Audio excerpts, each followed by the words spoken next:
رب زدني علما رب زدني علما. الحمد لله نحمده ونستعينه ونستغفره ونعوذ بالله من شرور انفسنا ومن سيئات اعمالنا من يهده الله فلا مضل له ومن يضلل فلا هادي له واشهد ان لا اله الا الله وحده لا شريك له وأشهد أن محمدًا عبده ورسوله. يا أيها الذين آمنوا اتقوا الله حق تقاته ولا تموتن إلا وأنتم مسلمون. يا أيها الناس اتقوا ربكم الذي خلقكم من نفس واحدة وخلق منها زوجها وبث منهما رجالا كثيرا ونساء واتقوا الله الذي تساءلون به والأرحام إن الله كان عليكم رقيبا. يا أيها الذين آمنوا اتقوا الله وقولوا قولا سديدا يصلح لكم أعمالكم ويغفر لكم ذنوبكم ومن يطع الله ورسوله فقد فاز فوزا عظيما. أما بعد فإن خير الحديث كتاب الله وخير الهدي هدي محمد صلى الله عليه وسلم وشر الأمور محدثاتها وكل محدثة بدعة وكل بدعة ضلالة وكل ضلالة في النار. أعوذ بالله من الشيطان الرجيم. بسم الله الرحمن الرحيم.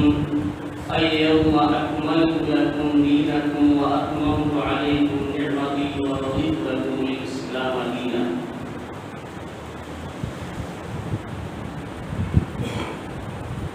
معزز سامعین کرام، حاضرین جمعہ، قوم کے نوجوان ساتھیوں اور عزیز بچوں اور میری ماں اور بہنوں، سب سے پہلے اللہ رب العالمین کی حمد و ثنا، عظمت و کبریائی، بڑائی و بزرگی بیان کرنے کے لائق اور زیبا جو قادر مطلق اور محکم الحاکمین ہے، جس کے ہمارے اور آپ کے اوپر اتنے احسانات ہیں جنہیں ہم شمار نہیں کر سکتے. بعدہو انگن اور بے شمار درود و سلام نازل ہو نبی مکرم، رسول معظم، پیغمبر محتشم، خاتم الانبیاء، سید المرسلین جناب محمد رسول اللہ صلی اللہ علیہ وسلم. حاضرین گرامی،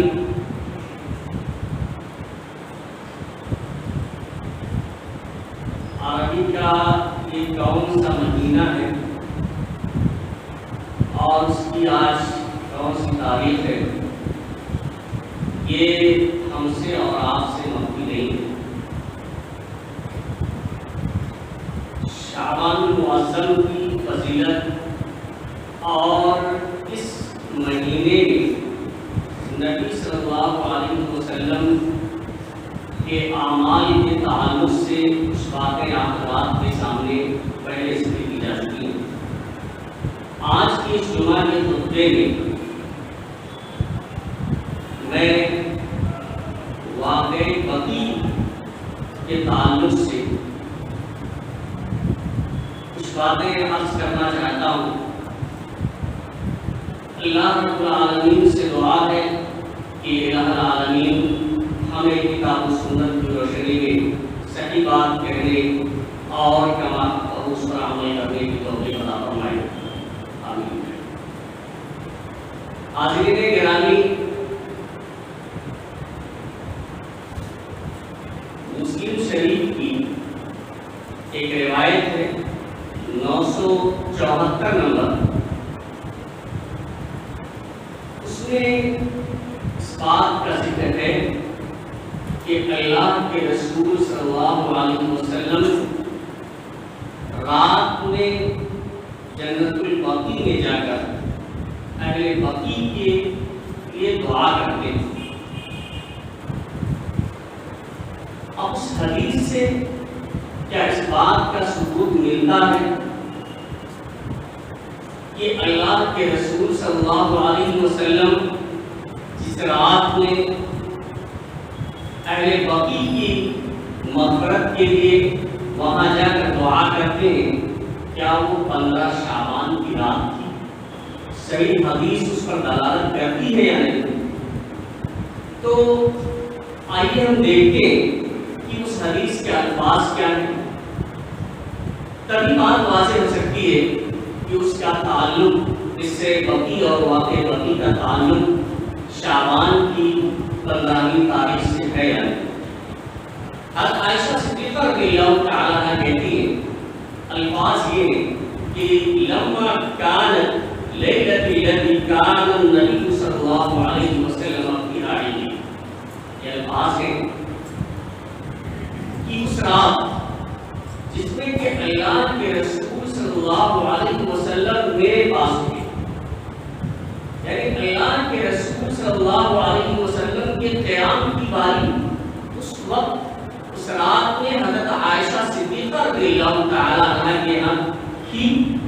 تو بیان کرتے ہیں کہ اسی رات، اس سے معلوم یہ ہوتا ہے یہ جو واقعہ پیش آیا ہے یہ اسی رات میں جس میں اللہ کے رسول صلی اللہ علیہ وسلم کے قیام کی باری حضرت عائشہ صدیقہ رضی اللہ تعالیٰ عنہا کے یہاں تھی۔ تو کہتی ہیں کہ ان طلبہ کہ اللہ کے رسول صلی اللہ علیہ وسلم مسجد سے واپس لوٹ کر آئے، فوضع رداءہ، اور اپنی چادر جو آپ صلی اللہ علیہ وسلم کھڑے ہوئے تھے اس کو آپ صلی اللہ علیہ وسلم نے اتار دی، یعنی اتار کر اس کو آپ صلی اللہ علیہ وسلم نے اپنے سرہانے رکھی، اور وَخَلَعَ نَعْلَيْهِ، اور اپنے دونوں جوتوں کو بھی اتارا، سر سے چادر اتاری اور دونوں جوتوں کو اتارا، فَوَضَعَهُمَا عِنْدَ رِجْلَيْهِ، اور دونوں جوتوں کو اپنے پائے اپنے دونوں پیروں کے پاس آپ صلی اللہ علیہ وسلم نے رکھا۔ یہ حضرت عائشہ صدیقہ رضی اللہ تعالیٰ عنہا کہتی ہیں، وَبَسَطَ طَرَفَ إِزَارِهِ عَلَى فِرَاشِهِ، اور اپنے ازار کے ایک کونے کو، ایک حصے کو اللہ کے رسول صلی اللہ علیہ وسلم اپنے بستر پر بچھا دیتے ہیں اور فَاسْتَجَعَ، اور اسی پر لیٹ جاتے ہیں۔ مسجد سے واپس آنے کے بعد آپ صلی اللہ علیہ وسلم اپنی چادر اتارتے ہیں، اپنے دونوں جوتوں کو اتار کر اپنے دونوں پیروں کی طرف رکھتے ہیں، اور اس کے بعد اپنے ازار کے حصے کو اپنے بستر پر بچھا کر اسی پر لیٹ جاتے ہیں۔ آگے وَلَمْ يَلْبَثْ إِلَّا رَيْتَمَا ظَنَّ أَنْ قَدْ رَقَدْتُ، یہ الفاظ ہیں۔ حضرت عائشہ صدیقہ رضی اللہ تعالیٰ عنہا کہتی ہے کہ آپ صلی اللہ علیہ وسلم اتنی ہی دیر ٹھہرے، یعنی اتنے ہی وقت تک سوئے رہے، اپنے بستر پر رہے، جتنی دیر میں آپ کو یہ احساس ہوا، آپ نے یہ خیال کیا کہ میں سو چکی ہوں۔ یعنی آپ صلی اللہ علیہ وسلم بہت دیر تک وہاں نہیں رکے بستر پر، بلکہ جب آپ صلی اللہ علیہ وسلم کو یہ احساس ہو گیا کہ عائشہ رضی اللہ تعالیٰ عنہا اب نیند میں آ چکی ہے، یہ سو چکی ہے، تو آپ صلی اللہ علیہ وسلم پھر کیا کرتے ہیں، فَأَخَذَ رِدَاءَهُ رُوَيْدًا، تو اپنی چادر آہستہ سے اٹھاتے ہیں، جو سرہانے آپ نے چادر رکھی تھی آہستہ سے اٹھاتے ہیں، اور وَانْتَعَلَ رُوَيْدًا، اور آہستہ سے دونوں جوتوں کو بھی پہن لیتے ہیں۔ اس کے بعد وَفَتَحَ الْبَابَ فَخَرَجَ، دروازہ کھولتے ہیں اور کمرے سے باہر نکلتے ہیں، پھر آگے فرماتے ہیں ثُمَّ أَجَابَهُ رُوَيْدًا، اور پھر آہستہ سے دروازہ بند کر دیتے ہیں۔ یہ پورا وجہ اللہ کے رسول صلی اللہ علیہ وسلم کا یہ پورا عمل حضرت عائشہ صدیقہ رضی اللہ تعالیٰ عنہا دیکھ رہی ہوتی، اور اللہ کے رسول صلی اللہ علیہ وسلم یہ سمجھتے ہیں کہ عائشہ نیند میں ہے، وہ سو چکی ہے۔ بہرحال اس کے بعد کہتی ہیں کہ ثُمَّ أَجَابَهُ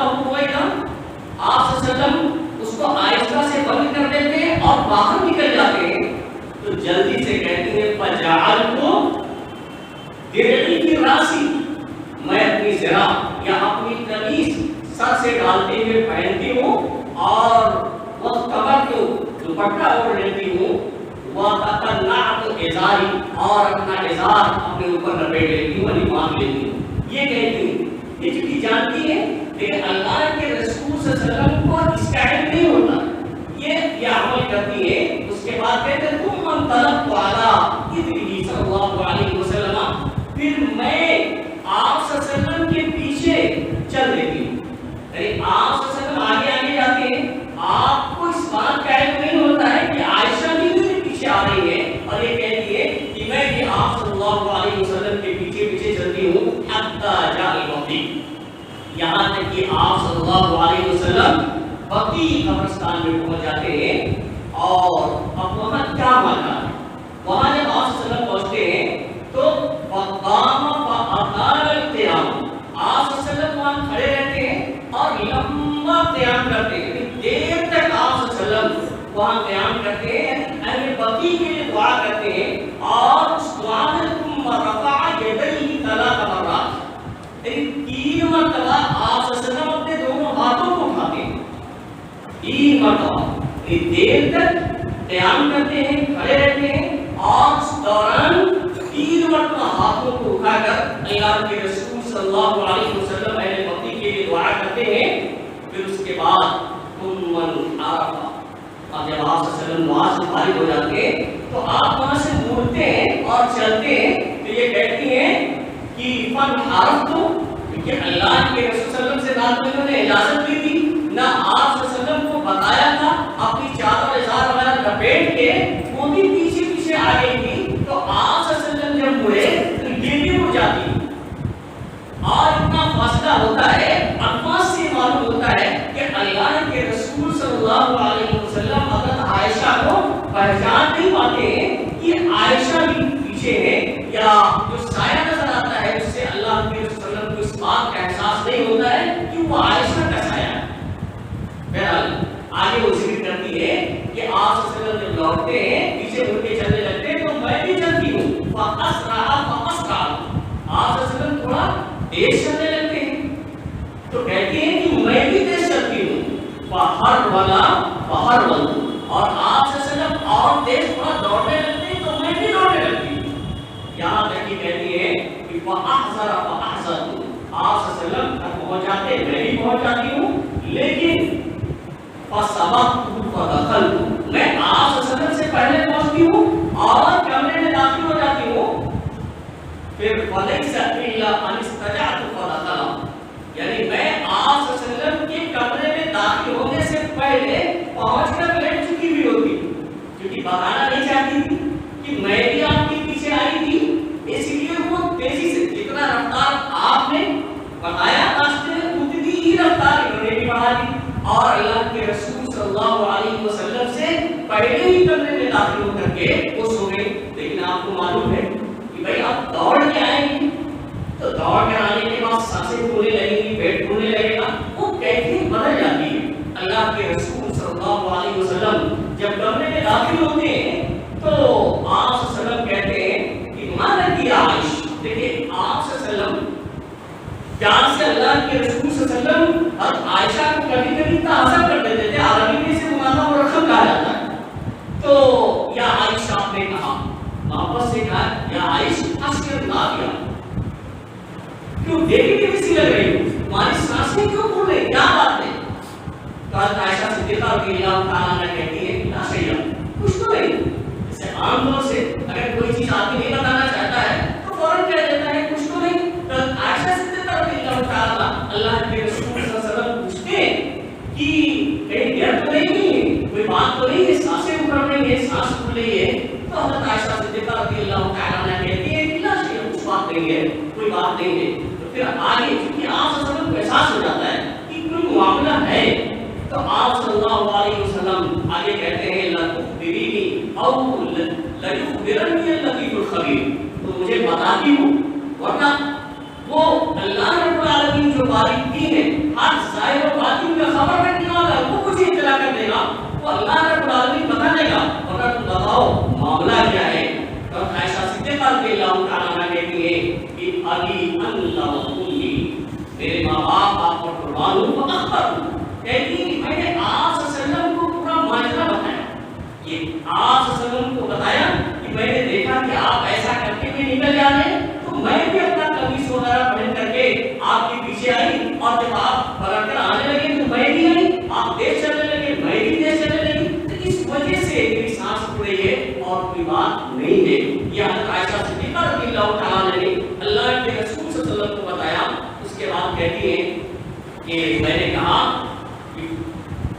فَلَحَدَنِي فِي صَدْرِي لَحْدَةً أَوْجَعَتْنِي. اب یہ دیکھیے اللہ کے رسول صلی اللہ علیہ وسلم سے جب میں نے بات بتائی تو حدیث کے الفاظ ہے کہ اللہ کے رسول صلی اللہ علیہ وسلم نے زور سے میرے سینے پہ دھکا دیا. آپ نے بغیر تنبیہ فَلَحَدَنِي لَحْدَةً أَوْجَعَتْنِي، اتنا زور سے دھکا دیا کہ أوجعتني، جس سے مجھے درد تکلیف محسوس کی. اتنا زور سے آپ صلی اللہ علیہ وسلم نے دھکا دیا اور اس کے بعد فرمایا اَظَنَنْتِ أَنْ يَحِيفَ اللَّهُ عَلَيْكَ وَرَسُولِهِ، کیا تم یہ سمجھتی ہو کہ اللہ اور اس کے رسول تمہارے ساتھ خیانت کریں گے؟ حضرت عائشہ صدیقہ رضی اللہ تعالیٰ عنہ یہ سمجھ رہی تھی کہ کہیں ایسا تو نہیں ہے کہ اللہ کے رسول صلی اللہ علیہ وسلم میری باری پر کسی دوسری بیوی کے ہاں چلے گئے ہو اس لیے وہ نکل کے آ گئی. تو آپ صلی اللہ علیہ وسلم نے کہا کہ تم یہ سمجھ رہے ہو کہ اللہ اور اس کے رسول تمہارے ساتھ خیانت کر سکتے ہیں. تو پھر اس کے بعد اللہ کے رسول صلی اللہ علیہ وسلم نے آگے بیان فرمایا کہ معاملہ یہ تھا. حضرت عائشہ کہتی ہیں کہ میں نے کہا اپنے دل کے اندر جتنا بھی لوگ چھپائیں اللہ تبارک و تعالیٰ تمام چیزوں کو جاننے والا ہے کہ کوئی چیز چھپ نہیں سکتی ہے. پھر آگے اللہ کے رسول صلی اللہ علیہ وسلم نے فرمایا، کیا فرمایا کہ فَإِنَّ جِبْرِيلَ أَتَانِي. حضرت عائشہ کو دھکا دیا، اب ایک تو مجھے تکلیف ہوئی. اس کے بعد پھر کہتے ہیں سمجھاتے ہیں کہ دیکھیں معاملہ یہ ہے کہ جبریل امین میرے پاس آئے فَنَادَانِي، اور انہوں نے مجھے پکارا، فَأَخْفَاهُ مِنْكِ، اور تم سے بڑا آہستہ سے پکارا، تم سے چھپا کے پکارا. تو فَأَجَبْتُهُ، تو میں نے ان کو جواب دیا. اور کہتے ہیں فَأَخْفَيْتُهُ مِنْكِ، تو میں نے بھی تم سے چھپایا. چونکہ انہوں نے بہت آہستہ سے تمہارے سامنے جب انہوں نے نہیں ظاہر کیا تو میں نے بھی نہیں ظاہر کیا. اور اس کے بعد آگے کہتے ہیں کہ وَلَمْ يَكُنْ يَدْخُلُ عَلَيْكِ وَقَدْ وَسَعَتِ ثِيَابَكِ، وہ تمہارے پاس آ نہیں سکتے تھے. کیوں؟ اس لیے کہ چونکہ سونے کا وقت تھا اس وقت تم اپنے اضافی کپڑے اتار چکی تھی. کیونکہ ظاہر سی بات ہے بھائی سونے کے وقت آدمی تمام چیزیں رات کی نہیں رکھتا ہے جو عام حالات میں رکھتا ہے. اب عورتیں ہیں تو آپ دوپٹہ والا تھوڑا نہ بیٹھ کے سوئیے، ظاہر سی بات ہے اسے آپ رکھ دیتا ہے. تو اللہ کے رسول نے فرمایا کہ اس حالت میں جب اضافی کپڑے کو اتارے ہوئی تھی تو جبریل امین یہاں داخل ہونا مناسب نہیں سمجھتے تھے، اسی لیے یہاں پر نہیں آئے. یہ اللہ کے رسول نے بیان فرمایا. پھر کہتے ہیں کہ وَظَنَنْتُ أَنْ تَقْرَأْتُ، میں نے یہ سوچا کہ تم سو چکی ہو.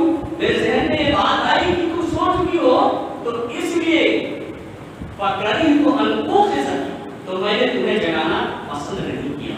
جگائیں گے نیند میں ہو، نیند میں خلل پیدا ہو جائے گی، تکلیف ہوگی، اس لیے میں نے تمہیں جگانا پسند نہیں کیا. لیکن آگے بیان فرماتے ہیں کہ وَخَشِيتُ أَنْ تَسْتَغْرِشِي، لیکن مجھے اس بات کا اندیشہ تھا کہ کہیں ایسا نہ ہو کہ میرے غیر موجودگی میں تمہاری نیند کھلے اور تم ڈر جاؤ.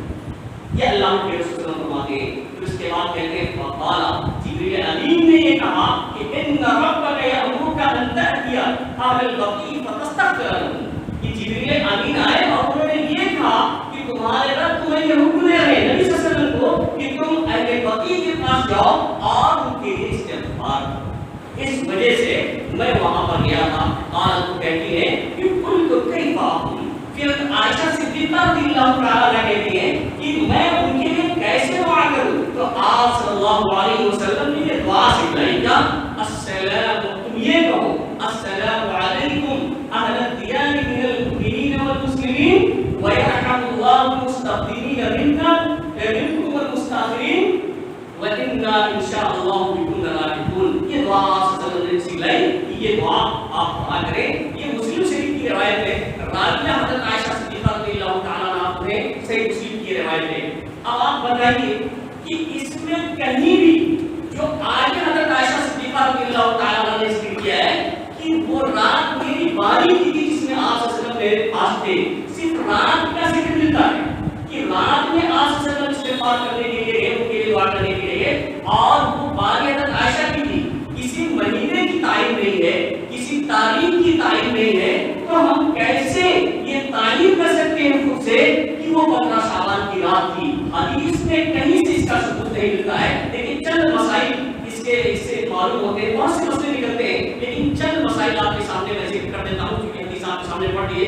ایک مسئلہ تو یہ معلوم ہو جاتا ہے کہ اس میں 15 شعبان کی رات کی تعین بالکل نہیں ہے. صرف اتنا معلوم ہوتا ہے کہ وہ رات حضرت عائشہ رضی اللہ تعالیٰ عنہ کی باری کی تھی. اور دوسرا مسئلہ یہ بھی معلوم ہوتا ہے، غور کرنا چاہیے کہ آپ صلی اللہ علیہ وسلم کو غیب کا علم نہیں حاصل تھا. جو معلوم ہوتا ہے اس پر ہم عمل نہیں کر پاتے. اس سے معلوم ہوتا ہے اس حدیث سے کہ اللہ کے رسول صلی اللہ علیہ وسلم کو غیب کا علم نہیں حاصل تھا. اگر آپ صلی اللہ علیہ وسلم کو غیب کا علم حاصل ہوتا، آپ غیب جانتے، تو آپ سمجھ جاتے کہ یہ عائشہ جاگ رہی ہے، ابھی وہ نیند میں نہیں ہے، ابھی سوئی نہیں ہے.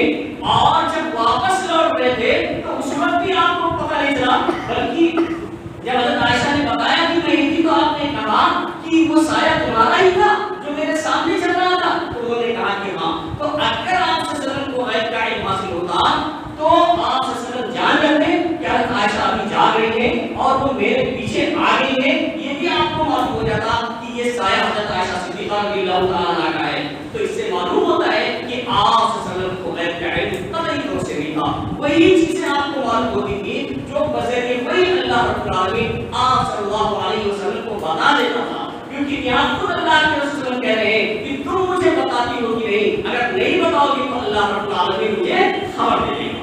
اور ایک تیسرا مسئلہ یہ معلوم ہوتا ہے کہ دعا لمبی کرنا اور دعا میں تکرار بار بار دعا کرنا، جیسا کہ اللہ کے رسول صلی اللہ علیہ وسلم نے اہل بقیع کے لیے 3 مرتبہ ہاتھ اٹھا کے دعا کی. اس سے معلوم یہ ہے کہ دعا لمبی کرنی چاہیے اور بار بار دعا کرنی چاہیے. اسی طرح سے ایک چوتھا مسئلہ یہ معلوم ہوتا ہے کہ دعا میں دونوں ہاتھوں کو اٹھانا بھی مصنون ہے. آپ صلی اللہ علیہ وسلم نے 3 مرتبہ دونوں ہاتھوں کو اٹھا کر کے اور اہل بقیع کے لیے دعا کی. اور پانچواں مسئلہ جو معلوم ہوتا ہے وہ یہ کہ قبرستان میں کھڑے ہو کر کے دعا کرنا. لیکن دیکھیے ایک چیز اور، کھڑے ہو کر کے دعا کرنا اہل قبور کے لیے، نہ کہ ان سے دعا اپنے لیے کرنا، ان سے سفارش کرنا. یہ اللہ کے رسول صلی اللہ علیہ وسلم نے ان کے لیے دعا کی تھی، تو کھڑے ہو کر کے دعا کرنا بیٹھ کر دعا کرنے سے زیادہ بہتر ہے. کیونکہ آپ صلی اللہ علیہ وسلم نے کھڑے ہو کر کے وہاں پر دعا کی ہے. اور ایک چھٹا مسئلہ معلوم یہ ہوتا ہے کہ قبرستان میں داخل ہوتے وقت یہ دعا پڑھنی چاہیے. یا السلام علیکم اہل الدیار من المؤمنین والمسلمین ویرحم اللہ المستقدمین منا والمستاخرین وانا انشاء اللہ بکم للاحقون. یہ دعا پڑھنی چاہیے. اور 7واں مسئلہ یہ معلوم ہوتا ہے کہ سلام مردوں سے بھی کرنا چاہیے جیسے زندوں سے کیا جاتا ہے. بھائی زندوں کو کہا جاتا ہے السلام علیکم، تو ایسے اگر قبرستان میں کوئی جائے تو ان پر بھی سلامتی دینی چاہیے جیسا کہ دعا میں سکھلایا گیا ہے. اور اسی طرح سے 8واں مسئلہ یہ معلوم ہوتا ہے کہ رحمت کی جو دعا کی جاتی ہے تو جیسے زندوں کے لیے کی جاتی ہے ایسے مردوں کے لیے کی جاتی ہے. کرنا چاہیے کہ دعا میں کیا ہے، یا رحم اللہ المستقدمین منا والمستاخرین، کہ اللہ رب العالمین ہم میں سے جو پہلے وفات پا کر کے یہاں قبرستان میں آئے ہیں ان پر بھی رحم فرمائے، والمستاخرین اور جو بعد میں آئیں گے، بعد میں جو آنے والے ہیں ان پر رحم فرمائے. تو اس سے یہ بھی معلوم ہوتا ہے کہ جس طرح سے زندوں کے لیے رحمت کی دعائیں کی جاتی ہے ایسے مردوں کے لیے یعنی دونوں کے لیے رحمت کی دعائیں ہونی چاہیے. اور 9واں مسئلہ ایک بہت اہم مسئلہ معلوم ہوتا ہے کہ تعلیماً ادب کے لیے، تنبیہ کے لیے اگر شوہر بیوی کو مار دے تو اس میں کوئی حرج کی بات نہیں ہے.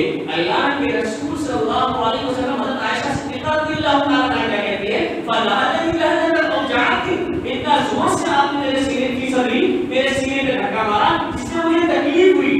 تو اگر شوہر کو بولے تنبیہ عورت کو ہلکا پھلکا مار دے تو اس میں کوئی تباہ کی بات نہیں ہے. یا خواتین کو یہ نہیں چاہیے کہ اگر تنبیہ کر دی دن میں تو پورا دن لگتی رہے، یا رات میں تنبیہ کر دی تو پوری رات خراب ہو جائے. ایسا نہیں ہونا چاہیے. بلکہ حضرت عائشہ صدیقہ رضی اللہ تعالیٰ عنہا آتی کیا بات ہوئی، آپ صلی اللہ علیہ وسلم نے دھکا دیا، ان کو تکلیف بھی ہوئی، اس کے باوجود کہ اللہ کے رسول صلی اللہ علیہ وسلم نے جب انہیں سمجھایا تو انہوں نے پوچھا کہ اللہ کے رسول صلی اللہ علیہ وسلم ہم کیسے استغفار کریں ان کے لیے، کیسے دعا کریں ان کے لیے. یعنی نہیں کوئی رات لڑ کر کے گزار دی اور کوئی رات بھی خراب کر دی جیسا کہ ہمارے یہاں دیکھا جاتا ہے کہ اگر آپ نے کبھی تنبیہ کر دی یا غلطی سے کوئی بات کوئی ایسا عمل ہو گیا جس سے ان کو تکلیف پہنچ گئی تو پورا دن یا پوری رات کا پورا مہینہ خراب ہو جاتا ہے. تو اس طرح کا عمل نہیں ہونا چاہیے. یہ حدیث سے بتلاتی ہے کہ اگر شوہر کی طرف سے کبھی تنبیہ ہو جائے تو عورتوں کو اس پر صبر کرتے ہوئے اور صبر کرنا چاہیے. ایسا نہ ہو اور ایک 10واں مسئلہ معلوم ہوتا ہے وہ یہ کہ قبروں کی زیارت عورت بھی کر سکتی ہے، لیکن آپ اس بات کو ذہن میں رکھیں کہ زیارت قبور کے لیے بہت سی حدیثیں ہیں، تمام حدیثوں کو جب اکٹھا کیا جائے تو اس سے یہ معلوم ہوتا ہے کہ عورتیں کبھی کبھار اگر زیارت کے لیے جائیں تو کوئی حرج کی بات نہیں ہے، لیکن اگر مستقل جائیں یا زیادہ جائیں تو اس پر اللہ کے رسول صلی اللہ علیہ وسلم نے لعنت فرمائی ہے۔ اب یہ پوری حدیث آپ کے سامنے آئی، آپ بتائیں اس حدیث میں 15 شعبان کی رات کا ذکر تک نہیں ہے، تو پھر ہم ضعیف اور موضوع روایات کا سہارا لے کر کے اور خود بھی 15 شعبان کی رات میں کہ اللہ کے رسول ثابت ہے خود بھی جائیں اور اپنے خواتین کو لے کے جائیں، یہ کیسے جائز ہو جاتا ہے؟ اور یہاں اللہ کے رسول صلی اللہ علیہ وسلم نے تو حضرت عائشہ کو جگایا بھی نہیں تھا، انہیں بتایا بھی نہیں تھا، آپ تنہا لے لیے تھے۔ تو سامنے کرام یہ حدیث بالکل واضح ہے کہ کوئی ایک رات کی جس میں آپ صلی اللہ علیہ وسلم گئے جس سے جانے کا ثبوت ملتا ہے، اور آپ صلی اللہ علیہ وسلم نے حکم بھی دیا ہے کہ قبروں کی زیارت کی جائے تاکہ اس سے موت آئے کی یاد آئے گی، آخرت کی یاد آئے گی، اس میں کوئی سوال کی بات نہیں ہے، لیکن اسے خاص نہیں کیا جا سکتا ہے، کوئی دن کوئی رات یا کوئی گھڑی اسے آپ خاص کر کے زیارت کے لیے نہیں جا سکتے ہیں جیسا کہ آج ہم لوگ کرتے ہیں، اس سے اللہ رب العالمین ہمیں بچائے۔ اس کے علاوہ آپ دیکھیں کہ یہ 15 جو شعبان ہے اس سلسلے میں بہت سی روایتیں آپ کے سامنے بیان کی جاتی ہیں جس میں ساری کی ساری روایتیں اس کی فضیلت کے تعلق سے ہیں، یا تو ضعیف ہیں یا موضوع ہیں۔ ایک تو حدیث ہے جسے علامہ البانی رحمہ اللہ نے حسن کہا ہے، اس کے بارے میں بھی بہت سارے علماء نے کہا ہے کہ وہ حدیثیں بھی جسے علامہ البانی رحمہ اللہ نے حسن قرار دیا ہے وہ بھی قابل استدلال نہیں ہے۔ تو بہرحال جن حدیثوں کے بارے میں حسن بھی کہا گیا ہے ان میں بھی اختلاف ہے، اس لیے خلاصہ یہی ہے کہ آج کی جو رات ہے اسے ہم عبادت کی رات نہ سمجھیں بلکہ عام ہی رات، جیسے اور دنوں کی رات ہے ایسی ہی رات سمجھیں۔ حافظ ابن حجر رحمۃ اللہ علیہ کہتے ہیں، ان کا یہ قول ہے قیام لیلۃ النصف لم یذکر فیہ شیء عن النبی صلی اللہ علیہ وسلم ولا عن اصحابہ، کہ 15 شعبان کی رات میں قیام کی فضیلت کے تعلق سے نبی صلی اللہ علیہ وسلم سے اور آپ صلی اللہ علیہ وسلم کے اصحاب سے کچھ بھی ثابت نہیں ہے، یعنی کسی طرح کی کوئی بھی چیز ثابت نہیں ہے۔ اور امام القرطبی نے زید بن اسلم سے جو کہ ایک تابعی نے نقل کیا ہے وہ کہتے ہیں کہ ما ادرکنا احدا من مشیختنا ولا فقهائنا يتفقون الى النصف من شعبان ولا يتفقون الى حديث مفعول ولا يرون لها فضلا على ما سواه۔ کہتے ہیں کہ ہم نے اپنے مشائخ میں سے کسی کو بھی اس بات کی طرف متوجہ ہونے نہیں دیکھا کہ وہ 15 شعبان کی فضیلت کی طرف متوجہ ہو رہے ہوں، یا اسی طرح سے اپنے فقہا کو ہم نے نہیں دیکھا کہ وہ 15 شعبان کی طرف کی رات کی طرف متوجہ ہو رہے ہوں، اور حدیث مقبول کی طرف جو روایت کی جاتی ہے وہ اس کی طرف بھی متوجہ ہوتے ہوئے اتفاق کرتے ہوئے کسی کو نہیں دیکھا۔ آگے کہتے ہیں وَلَا يَرَوْنَ لَهَا فَضْلًا عَلَىٰ مَا سِوَاهَا، اور راتوں کے مقابلے میں اس رات کی فضیلت کے لیے لوگ قائل نہیں تھے۔ اور آگے کہتے ہیں کہ وَقِيلَ لِابْنِ أَبِي مُلَيْكَةَ، ابن ابی ملیکہ سے بات بتائی گئی کہ ان زیادت یقول ان اجر لیلۃ النصف من شعبان کاجر لیلۃ القدر۔ ابن ابی ملیکہ سے بات کہی گئی کہ زیاد جو کہ قصہ وہ تھا، قصہ بیان کرنے والا آدمی تھا، وہ یہ کہتا ہے، ابن ابی ملیکہ سے بات بتائی جا رہی ہے کہ زیاد یہ کہہ رہا ہے کہ 15 شعبان کی رات میں عبادت کا اجر و ثواب اتنا ہے کہ اجر لیلۃ القدر، جتنا کہ شب قدر میں عبادت کا ثواب ملتا ہے۔ تو وہ کیا کہتے ہیں، ابن ابی ملیکہ کہتے ہیں کہ فقال لو سمعت هو بيدي اصل لذرته، کہ اگر میں زیاد کو یہ کہتے ہوئے سنوں، زیاد کو یہ کہتے ہوئے سنوں کہ شب قدر کے اندر جو ثواب ملتا ہے وہی 15 شعبان کی رات میں عبادت کا جو ثواب ملتا ہے، اور وہ بیدی اصل، اور میرے ہاتھ میں لاٹھی ہو نظرت تو اسے لگیا دوں۔ آپ بتائیے اتنا سخت جملہ کہتے ہیں کہ اگر میرے ہاتھ میں ڈنڈا یا لاٹھی ہو تو اسی لاٹھی سے اس کو لگیا دو، میں یہ کہہ رہا ہے۔ آپ بتائیے محدثین کرام یا علماء کرام کے یہ قول ہے، یعنی اس سے معلوم ہوتا ہے کہ کسی طرح کی کوئی فضیلت ثابت نہیں ہے۔ سامعین کرام آپ بتائیے جب قرآن سے یا حدیث سے کسی طرح کی کوئی فضیلت ثابت نہیں ہے تو آپ کو یہ بھی معلوم ہونا چاہیے کہ دین مکمل ہو چکا ہے۔ اللہ رب العالمین نے فرمایا الیوم اکملت لکم دینکم، کہ آج میں نے تمہارے لیے تمہارے دین کو مکمل کر دیا ہے، واتممت علیکم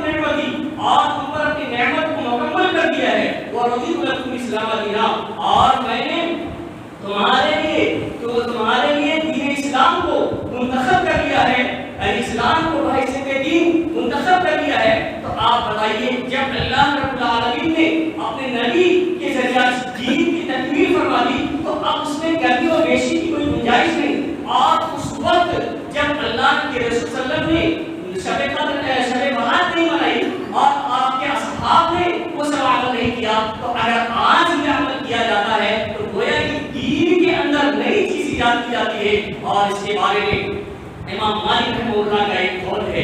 امام مالک رحمہ اللہ علیہ کہتے ہیں کہ من ابتدع فی الاسلام بدعۃ یراها حسنہ، کہ جو شخص اسلام کے اندر کوئی نئی چیز نکال دیتا ہے، کوئی بدعت نکالتا ہے، یراها حسنہ، اور سمجھتا ہے کہ یہ اچھی چیز ہے، تو فقد زعم ان محمد صلی اللہ علیہ وسلم خان رسالہ، تو گویا کہ وہ یہ کہہ رہا ہے، اس کا یہ گمان ہے کہ نبی صلی اللہ علیہ وسلم نے رسالت میں خیانت سے کام کیا ہے. نعوذ باللہ. یعنی چونکہ دین جب مکمل ہو چکا تھا اور اس وقت یہ چیزیں نہیں پائی جاتی تھی، اور آج کوئی شخص ایجاد کر کے کہتا ہے کہ یہ دین کا حصہ ہے، تو آخر اللہ کے رسول صلی اللہ علیہ وسلم نے اس بات کو چھپا لیا تھا. اللہ کے رسول نے اس عبادت کی طرف لوگوں کی رہنمائی نہیں فرمائی. گویا کہ وہ نبی صلی اللہ علیہ وسلم پر یہ الزام لگاتا ہے، یہ بہتان لگاتا ہے کہ نبی صلی اللہ علیہ وسلم نے خیانت سے کام کیا ہے. نعوذ باللہ. اور آگے کہتے ہیں یہ تو قول اللہ تبارک و تعالی، اللہ رب العالمین کی سورت کو پڑھیے، الیوم اکملت لکم دینکم واتممت علیکم نعمتی ورضیت لکم الاسلام دینا. اور آگے یہ بیان فرماتے ہیں کہ ولا یسلم آخر هذه الامه الا بواسطها به اولها، کہ اس امت کے آخر میں آنے والے لوگ اسی چیز کے ذریعہ درست ہو سکتے ہیں جس کے ذریعہ پہلے کے لوگ تھے. اور آگے بیان فرماتے ہیں کہ جو اس وقت یعنی اللہ کے رسول صلی اللہ علیہ وسلم کے زمانے میں، صحابہ کرام کے زمانے میں جو دین تصور نہیں کیا جاتا تھا، جو دین نہیں تھا، جو اسلام کا حصہ نہیں تھا، جو مسئلہ اسلام میں جو اعمال نہیں کیے جاتے تھے، تو لا یکون الیوم دینا، آج وہ کتنے بھی اچھے عملات نظر کیوں نہ آتے ہو، کتنے زیادہ سے زیادہ عبادت کیوں نہ کی جاتی ہو، لا یکون الیوم دینا، آج وہ دین کا حصہ نہیں ہو سکتے ہیں، دین کا جز نہیں ہو سکتے ہیں. تو سامعین کرام، خلاصہ یہ ہے کہ شعبان 15 شعبان کی رات کی تعلق سے کوئی فضیلت اللہ کے رسول صلی اللہ علیہ وسلم سے نہیں ثابت ہے، نہ آپ صلی اللہ علیہ وسلم کے اصحاب سے ثابت ہے کہ اس رات میں خصوصیت کے ساتھ عبادت کی جائے، بلکہ عام راتوں کی طرح سے اس رات کو بھی ہم سمجھیں. اور ہر رات میں اللہ رب العالمین سماج دنیا کی طرف رجوع فرماتا ہے اور اپنے بندے کو آواز دیتا ہے کہ کون ہے جو مجھ سے دعا کرے میں اس کی دعا کو قبول کروں، کون ہے جو مجھ سے مانگے میں اسے دوں، کون ہے جو اپنے گناہوں کی مغفرت طلب کرے میں اسے گناہوں کو معاف کر دوں. یہ صحیح روایت ہے. تو ہر رات میں عبادت کی جائے، اور عبادت ہی کے لیے اللہ رب العالمین نے پیدا کیا ہے. لیکن کسی رات کو، کسی گھڑی کو، کسی لمحے کو جو اللہ اس کے رسول سے ثابت نہیں ہے، صحابہ کرام سے ثابت نہیں ہے، اس کو خاص کر کے اس پر عبادت کرنا یہ طریقوں سے جائز نہیں ہو سکتا ہے. اللہ رب العالمین سے دعا ہے کہ الہ العالمین ہمیں کتاب و سنت کے مطابق زندگی گزارنے کی توفیق عطا فرمائے. الہ العالمین ہم نے جو پریشان حال ہیں ان کی پریشانیوں کو دور فرما دے، جو لوگ بیمار ہیں انہیں شفائے کامل و عاجل عطا فرما، جو لوگ محفوظ ہیں انہیں قرض کی ادائیگی کی توفیق عطا فرما. بارک اللہ لنا